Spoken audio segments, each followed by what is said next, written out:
Isang mainit na pagbati sa inyong lahat na nagsama-sama ngayon dyan para sa selebrasyon ng ating mga tiyahin, si Chang Lili, si Chang Liding, si Chang Becky, upang sila ay bigyan ng isang parangal at selebrasyon. Lalo na ngayon sa araw na ito ay birthday ni Chang Becky. Happy birthday, Chang Becky. Naway bigyan pa kayo ng Panginoon ng maraming mga birthday na isi-celebrate kasama ng ating mga mahal na pamilya. Kay Chang Lili nakadarating lang mula sa Amerika upang makasama ang kanyang pamilya. Naway ma-enjoy ninyong inyong bakasyon at mag-uwi kayo ng maraming magagandang alaala pabalik sa Amerika. At kay Chang Liding, ang aking ding panalangin, naway bigyan pa kayo ng Panginoon ng mahabang buhay na punong-puno ng blessings at kaligayahan.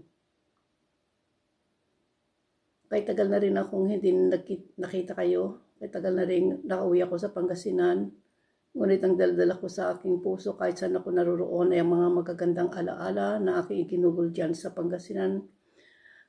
Nung ako ay bata pa at buhay pa si Bae at saka si Lucky. Sa araw na ito ay isang magandang araw sapagkat sama-sama kayong isa-celebrate ang ating tatlong tiyahin. Sila ang naging pundasyon din ng ating kabataan sapagkat lagi silang nandyan at nagbibigay sa atin ng mga payo, nagbibigay sa atin ng mga bagay-bagay na base sa kanilang experiences ay makakatulong sa atin. Silang ating natatakbuhan, sila nagbibigay ng spiritual na advice, sila ang nagbibigay sa atin ng lakas ng loob. Kaya sa kanila, aking panalangin, nabigyan sila ng Panginoon ng mahaba pa at magandang kalusugan sa mga darating na taon na darating sa kanilang mga buhay.